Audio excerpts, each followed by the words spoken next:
হাই হেৰি দিছে আপোনাক চিগনেল দিছে ৰখিবৰ কাৰণে ষ্টপত মই ৰখি দি আছো বহুত টাইম বাকী আছে এইটো চাব পাৰে স্পীড ব্ৰেকাৰ হে গাইছ কি খবৰ চবে ভালে আছে ওয়েলকাম টু মাই চেনেল অহংকাৰী ল'ৰা তো ফ্ৰেণ্ডছ আজি যাই আছো এটা বিশেষ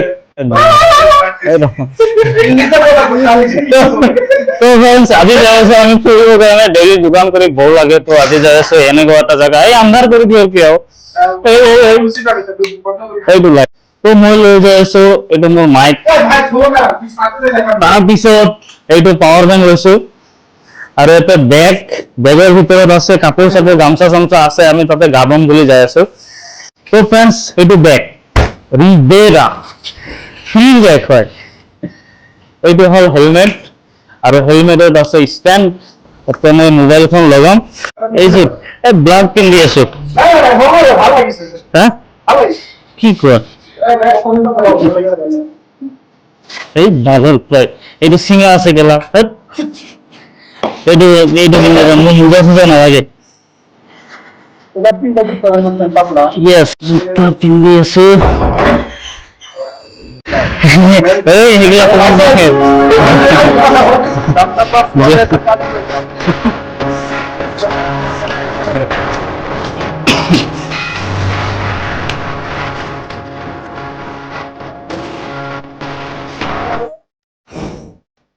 তো ফ্ৰেণ্ডছ আমি এতিয়া বাইকত উঠিলো চাবি অন এইটো R15M হয় উঠা উঠা B3 নেকি তো বলা ষ্টাৰ্ট কৰিলো ৰাখিম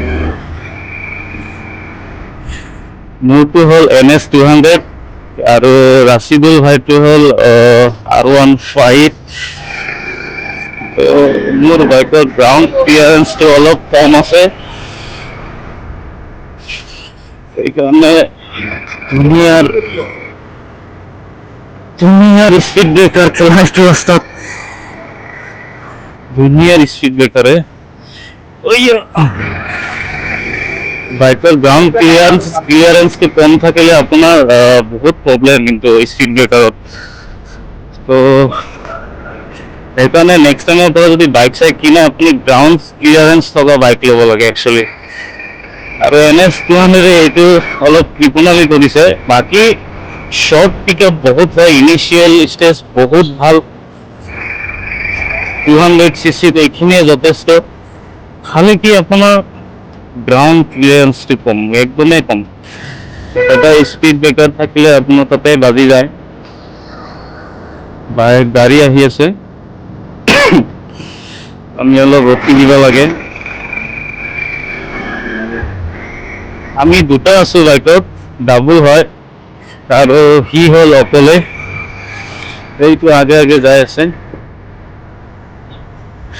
আৰু এই ৰাস্তাৰ পৰা ওলালে আপোনাৰ আমি পাম হেৰি হাতীগাঁও যিটো মেইন ৰোড হয় ভেটাপাৰা ৰাস্তাৰ মেইন ৰোড যিটো সেইটো পেলাম এইটো চাওক এইটো হ'ল মেইন ৰোড এইটো হ'ল মেইন ৰোড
আপোনাৰ GoPro থকাটো দৰকাৰ বেছি ভাল মোৰ মতে।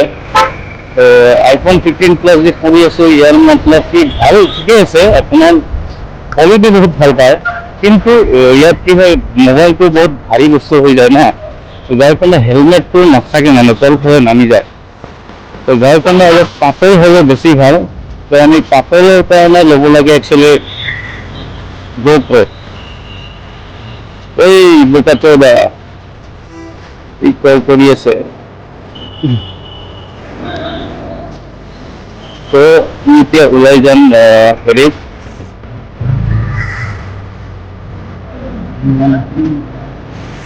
মানুহবিলাকে চাই আছে, ভাবি আছে কি কৰি আছে ৰে, ৰিয়েকশ্যন বিলাক চাওক না, মানুহবিলাকে ভাবে যে কিবা কৰি আছে আৰু হেলমেটত মোবাইল লগাই আছে। কিছুমানে হয়তো পাগল বুলিও ভাবিব পাৰে, কিন্তু আৰু কিছুমানে অলপ আজীৱ ধৰণে চাই আছে। তো ফ্ৰেণ্ডছ, এইটো হ'ল খানাপাৰা মেইন ৰোড। এইটো আপোনাৰ হেৰিত দেখা যাইছে, বৰ্ডত লেখা আছে, সেইফালে হ'ল খানাপাৰা, তাৰ আগত পাওঁ আমি বশিষ্ঠ। তো ফ্ৰেণ্ডছ, ভাল লাগি আছে, আজি বতৰটো বহুত ঠাণ্ডা, আজি ভাল লাগি আছে। আমি এতিয়া উঠিলো ব্ৰিজৰ ওপৰত। Come on, oh go! অলপ স্পীড উঠাবলৈ চেষ্টা কৰি আছে। ক্লাছ ব্ৰিজটো অলপ চাগে প্ৰব্লেম হ'ব পাৰে, কাৰণ NH 200 ক্লাছ ব্ৰিজটো বহুত দাম, যাৰ কাৰণে শ্বৰ্ট পিকআপত অলপ প্ৰব্লেম হ'ব পাৰে, কিন্তু একচুৱেলি বহুত ভাল বাইকটো। মই আজি এক বছৰ নহ'লেও বাকী মই বেছি দিন মই চলাই আছোঁ। এইটো R15 লৈ গ'ল, কম স্পীড হয় ইয়াত R15। স্পীডত কাম নাই R15, তো মই কমত লৈ খাম। তো ফ্ৰেণ্ডছ, আমি এতিয়া স্পীড আছোঁ মিনিমাম আপোনাৰ 50ৰ ওপৰত। ৰাস্তাটো একদম পুৰা আহল বহল, গাড়ীও পাতল, ঠাণ্ডা, গৰম চৰম নাই। আমি যাবলৈ ওলাইছোঁ একচুৱেলি মেঘালয়ত যাই আছোঁ। জীৱনত যদি আপোনালোকে এনজয় ল'ব বিচাৰে তেনেহ'লে বাইক দি ৰাইড কৰক। বাইক দি ঘূৰি ফুৰি ক'ৰবাত ফুৰিব যোৱা এনেকুৱা ইণ্টাৰেষ্টিং ভাল লাগে, মানে আপোনালোকে নিজেও একবাৰ চাব পাৰে, এনেকুৱা মজা আমেজ ল'বলৈ বহুত ভাল। বাকী আহিল ৰচিদুল ভাই,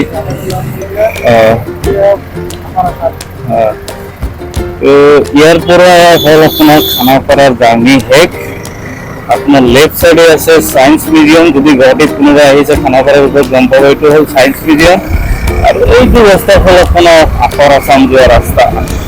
আপুনি যদি আপাৰ আছাম তেজপুৰ যাব বিচাৰে, এইটোৱে মেইন ৰোড। বেক চাইডে য়েছ, আৰু মোৰ বেক চাইডে বহি আছে, মোক কৈ আছে স্পীড কম কৰা। একচুৱেলি আমি স্পীড নচলাওঁ, কাৰণ ব্ৰিজৰ ওপৰত গাড়ীবিলাক পাতল থাকে আৰু গৰু চৰুৰ টেনশ্যন নাথাকে, জীৱ জন্তুবিলাক নাহে, যাৰ কাৰণে এইবোৰত স্পীড যাব পাৰি। কিন্তু ৰ'দত ইমান স্পীড চলাব নালাগে মোৰ মতে। মই একচুৱেলি বেছি স্পীডত চলোৱা মানুহ নহয়। বাহিৰত যেতিয়াই যাওঁ মই সদায় যিমান পাৰোঁ মই মিটাৰৰ ফালে অলপ চকু দিওঁ, আৰু সদায় যিমান স্পীডত চলাব লাগে তাতকৈ মই কম চলাওঁ, কাৰণ জীৱনত ভাই ছেফটিটো বহুত দৰকাৰ। যাৰ কাৰণে নিজে ছেফ থকা বেল, আনকো ডিষ্টাৰ্ব নকৰাকৈ ছেফ ৰাখক। তো ফ্ৰেণ্ডছ, গাড়ী বহুত জাম হৈ আছে, একচুৱেলি বহুত জাম। পুলিচে তো ছিগনেল দিছে, চাইডলৈ ভাবিছে আমাক ছিগনেল দিলে নেকি। ছিগনেল দিলে কি হ'ল, আমাৰ কাগজ পাতি যি লাগে আমি পূৰা ছেটআপত আছোঁ, ঠিকেই আছোঁ, কি ক'ব আৰু ক্লিন আছোঁ মানুহ পূৰা। তো ফ্ৰেণ্ডছ, অলপ জামটো অলপ বেছি হয় এইটো ৰাস্তাত। ইয়াৰ পৰা ষ্টাৰ্ট হ'ল আপোনাৰ খানাপাৰা খতম হৈছে, ইয়াৰ পৰা ষ্টাৰ্ট হ'ল আপোনাৰ আপাৰ আছাম যোৱা ৰাস্তা, আৰু এইফালেদি যায় আপোনাৰ মেঘালয় শ্বিলং। তো ফ্ৰেণ্ডছ, আপুনি যদি ফুৰিব বিচাৰে ক'ৰবাত, মানে একদম ঠাণ্ডা জেগা বিচাৰে ক'ৰবাত, যদি আপুনি বিচাৰে যে মই অলপ খোলা টাইপ জেগা বিচাৰোঁ, মানে নিৰ্জন জেগা য'ত নেকি মানুহ চানুহ ইমান নাথাকে, একদম খালী জেগা, পাহাৰ চাৰিওপিনে গ্ৰীণ আৰু গ্ৰীণ থাকিব, সেউজীয়া আৰু সেউজীয়া থাকিব, তো সেই জায়গা যদি বিচাৰে আপুনি বাহিৰত যাব নালাগে, মানি লওক আপুনি ছুইজাৰলেণ্ড, কাশ্মীৰ, তাৰপিছত আৰু বহুত জেগা আছে এনেকুৱা, এইবিলাক জেগা যাবই নালাগে আপুনি। আপুনি যদি নৰ্থ ইষ্টত খায়, নৰ্থ ইষ্টত এনেকুৱা জেগা আছে যে ভাই কি ক'ব, আপোনালোকে বাহিৰত যাব লগা একো দৰকাৰ নাই। আপোনালোকে নৰ্থ ইষ্টতে ঘূৰি ঘূৰি শেষ কৰিব নোৱাৰে, চাই শেষ কৰিব নোৱাৰে। তাৰপিছত আপোনালোকে যদি এনেই ফুৰিব বিচাৰে বা আপোনাৰ টকা পইচা আছে, আপুনি যাব বিচাৰে যে মই বিদেশত ঘূৰিব বিচাৰে, সেইটো বেলেগ কথা। বাকী যদি নেচাৰেলি আপোনালোকে ভিউ বা আপোনালোকে আমেজটো ল'ব বিচাৰে, নেচাৰৰ আমেজ, তেতিয়াহ'লে north east is the best. All ইণ্ডিয়াত একচুৱেলি চবতকৈ ভাল লগা আপোনাৰ জেগা যদি নেচাৰেলি ভাল লগা জেগা থাকে, তেনেহ'লে নৰ্থ ইষ্টত আছে ভাই। এইটো কিন্তু মানিব লাগিব, চবেই মানে এইটো আমিও মানো। আৰু আমি হ'লো নৰ্থ ইষ্টৰে মানুহ, কাৰণ আমি গুৱাহাটীৰে হয়। একচুৱেলি আমি আছামৰ হয়, গুৱাহাটীৰ আশে পাশে থকা আপোনাৰ কামৰূপ জিলাৰে হয়। আমি সদায় যিহেতু গুৱাহাটীত থাকোঁ, ইনকাম চ'ৰ্চ নাছিলে, কোনো মানুহ নাছিলে ইনকাম কৰাৰ কাৰণে, মই হয়। তো যাই কিনে মই এটা সৰু সুৰা স্কলাৰশ্বিপৰ পইচা দি মই দোকান এটা ষ্টাৰ্ট কৰিছিলোঁ। আৰু আজিৰ ডেটত আপোনালোকে গমেই পায়, মোৰ 4 বছৰ কমপ্লিট হ'ল মোৰ দোকানৰ পৰা। আৰু আজিৰ ডেটত আপোনালোকে, মই এটা দিনত 200ৰ পৰা 50 টকা ষ্টাৰ্টিং কৰিছিলোঁ যে দিনৰ হাজিৰাটো, আৰু 50 টকাৰ পৰা গৈ আজিৰ ডেটত আপোনালোকৰ ঘৰত খালি যদি বহিও থাকোঁ, তথাপি আপোনালোকৰ দোৱা আৰু আশীৰ্বাদত মিনিমাম 1000 টকা এটা আহি যায়। তো 1000ৰ পৰা 2000, 3000, 4000, 5000, 6000, 7000 এনেকুৱা ইনকামবিলাক আহি যায়। তো ঘৰে যায় আপোনাৰ বহুত ভাল এটা ইনকাম থাকে বিজনেছৰ পৰা মোৰ। আৰু মোৰ ভাগিন আছে দোকানত, সি থাকে দোকানত। তো যাৰ কাৰণে মই দোকানটো বন্ধ কৰি অহা নাই, মোৰ কিন্তু দোকান খোলাই আছে, তো ভাগিনে কৰি আছে। আৰু চব ইউটিউবাৰে কি কৰি আছে, ইউটিউবৰ পৰা ইনকাম কৰি আপোনালোকে দোকান খুলি আছে বা বিজনেছ খুলি আছে। কিন্তু মোৰ ক্ষেত্ৰত এই বস্তুটো একচুৱেলি উল্টা হয়, কাৰণ মই ইউটিউবৰ পইচাৰে দোকান খোলা নাই, মই দোকান খুলি দোকানৰ পইচাৰে ইউটিউবৰ ছেটআপ বনাইছোঁ। কাৰণ মই মোবাইল লৈছোঁ, বাইক লৈছোঁ, তাৰপিছত আপোনালোকে কিবা সৰু সুৰা ঘৰ বনাইছোঁ, তাৰপিছত এটা ভাল এটা নৰ্মেল লাইফ ষ্টাইলত চলি আছোঁ। তো ফ্ৰেণ্ডছ, একচুৱেলি বিজনেছ কৰিব গ'লে আপোনালোকে ইমান চালানৰ দৰকাৰ নহয়, খালি কি আপোনাৰ ধৈৰ্য লাগিব আৰু অলপ নলেজ লাগিব, বাছ এইখিনিয়ে। তো ফ্ৰেণ্ডছ, মই ইমান বেছি বকি নাথাকোঁ বিজনেছ লৈ, কাৰণ মোক টাৰ্গেট হ'ল আপোনালোকে এণ্টাৰটেইনমেণ্ট দিয়াটো। আৰু এণ্টাৰটেইনমেণ্ট দিয়াটো খালি দিলেই নহ'ব, আপোনালোকৰ কিছুমান বস্তু জনাটোও দৰকাৰ, ধৈৰ্য লৈ জানিবও লাগে। কাৰণ চাওক, ইউটিউব চবৰ কাৰণে নহয়। আপোনাৰ যদি 1 টকা ইনকাম নাই, 100ৰ ভিতৰত চাওক মাত্ৰ 1জন বা 2জন ইউটিউবাৰহে ছাকচেছ হ'ব পাৰে। কিন্তু ষ্টাৰ্টিঙত বহুত ইউটিউবাৰ থাকে, কিন্তু ছাকচেছ চবেই নহয়। যেনেকুৱা মই আছিলোঁ, মই আজি 4 বছৰ আগত এটা ইউটিউব চেনেল ষ্টাৰ্ট কৰিছিলোঁ লকডাউনৰ আগত, কিন্তু মই ছাকচেছ হ'ব নোৱাৰিলোঁ। এইটো ৰিজন হ'ল যে মোৰ অৰ্থ নাছিলে, পইচা নাছিলে, এক্সট্ৰা ইনকাম, যিটো কাৰণে মই থাকিব পৰা নাছিলোঁ। আৰু আজিৰ দৰে আপোনালোকৰ দ্বাৰা কিবা সেইখিনি ৰাস্তা মই বনাইছোঁ, কাৰণ মই যদি ইউটিউব নাথাকেও মোৰ, তথাপিও মোৰ ভাল ইনকাম এটা আহি থাকে। যাৰ কাৰণে মই ইউটিউব লাগি আহিলোঁ, কাৰণ এইটো এটা পেচিভ ইনকামৰ ৰাস্তা হয়। আপুনি ঘৰত বহি থাকক, কিবা কৰক, আপোনাৰ এটা ইনকাম আহি থাকিব। আৰু খালি এক্টিভ ইনকাম হ'লেই নহ'ব, এক্টিভ ইনকামত আপুনি জীৱনত খালি প্ৰয়োজনখিনি অলপ পূৰা কৰিব পাৰে, কিন্তু আপোনাৰ সপোন বা ড্ৰিমবিলাক পূৰা কৰিব কেতিয়াও নোৱাৰে। মই যিটো ভাবোঁ, মই যিটো ফিল কৰিছোঁ, মই যিটো মানে মোৰ জীৱনত যিবিলাক হৈ আছে, মই সেইটো অনুভৱ কৰি কৈ আছোঁ। তো ফ্ৰেণ্ডছ, আপোনালোকে যদি পেচিভ ইনকাম কৰিব বিচাৰে, তেনেহ'লে কিবা মাৰ্কেটিং লাইনত গুচি যাওক বা কোনো নেটৱৰ্ক মাৰ্কেটিঙত গুচি যাব পাৰে, যিটো চেইন বিজনেছ বুলি কয়। এইটো বেয়া নহয় একচুৱেলি, কিন্তু তাতে কাম কৰা মানুহবিলাক কিছুমান প্ৰলোভন দি, যিবিলাকে ইণ্টাৰেষ্টেডে নাই এই বিজনেছ কৰা, তাকো মনত ফচাই দিয়ে। এইবিলাক বেয়া কথা একচুৱেলি। ময়ো ফচিছিলোঁ এটা টাইমত এই বিজনেছত, যাৰ কাৰণে মোৰ অলপ এক্সপিৰিয়েঞ্চ আছে। কাৰণ মোৰ জীৱনত সপোনো নাই যে সেইটো বিজনেছ মই কৰিম। তো সেইটো জোৰ জবৰদস্তি মিছামিছি কথা কৈ যদি মোক গৈ ফচাই দিয়ে, তেতিয়াহ'লে বেয়া লাগে ফ্ৰেণ্ডছ। এনেকুৱা ক্ষেত্ৰত বহুতৰ ক্ষেত্ৰত হৈছে এনেকুৱা কাহিনী। তো ফ্ৰেণ্ডছ, যিবিলাকৰ যিটো কামত ইণ্টাৰেষ্ট আছে, সেই কামটো তাক কৰিব দিব লাগে, ফ'ৰ্চ কৰি নহয়। আপুনি সঁচা কথা কওক যে মই সঁচা কথা সেইটো একচুৱেলি হয়, এইটো কিন্তু এই বিজনেছটো বেয়া নহয়, বহুত ভাল। কিন্তু ইণ্টাৰেষ্টেড পাৰ্চনক ল'ব লাগে, য'ত যাদু মাদু ল'ব নালাগে, মিছামিছি কৈ সঁচা কথা কৈ ল'ব লাগে। তো ফ্ৰেণ্ডছ, যদি আপোনালোকে পেচিভ ইনকাম কৰিব ইচ্ছা আছে, তেনেহ'লে আপুনি নেটৱৰ্ক মাৰ্কেটিং জইন কৰিব পাৰে।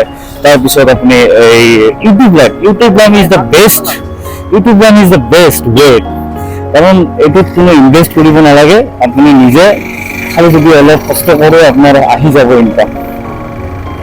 তো ফ্ৰেণ্ডছ, মই ইমানখিনি খালি কওঁ যে আপোনালোকে যদি এক্টিভ ইনকাম বিচাৰে, কিবা এটা বিজনেছ ষ্টাৰ্ট কৰক, দোকান হওক, ফুটপাথত হওক, একো নাই, ফুটপাথত কৰিও বহুত কিবা কিবি কৰিব পাৰি, কাৰণ পইচা থাকিলে আপোনাৰ দোকানত যিটো সময় থাকে সেইটো সময়ত সন্মান নাপাব পাৰে, কিন্তু ভাই যেতিয়া বাহিৰত যাব আপুনি ড্ৰেছ আপ কৰি, তেতিয়া আপুনি বহুত সন্মান পাব। তো সেইকাৰণে লাজ পাব নালাগে, যিকোনো বিজনেছ আপুনি কৰিব পাৰে, একদম বুকু ফুলি কৰিব পাৰে, কাৰণ মই কৰিছোঁ, মই একদম জিৰ'ৰ পৰা কৰিছোঁ। আজি আপোনালোকে যোৱা কিবাত এই যে মই বাইক লৈ যাই আছোঁ, মোৰ মোবাইলটো যে আপুনি দেখা পাইছে iPhone 15 Plus, এইটো কিনিব পাৰিছোঁ, মোৰ ভাল এটা লাইফ ষ্টাইল হৈছে। তো ফ্ৰেণ্ডছ, আপোনালোকে যদি ইনস্পায়াৰ হ'ব পাৰে একো নাই, আপোনালোকৰ যদি ভাল হয় মোৰ কথাবিলাক শুনি মোৰ ভাল লাগিব। আৰু আজি মই যাই আছোঁ যিটো জেগাত চাওক না, মই সেই বিষয়ে কথা ক'ব যাই আছোঁ, এইটো হ'ল একচুৱেলি আপোনাৰ শ্বিলং। আমি ডাইৰেক্ট শ্বিলং নাযাওঁ, কিন্তু ভাই মেঘালয়ত যাম, এইটো খাটাং।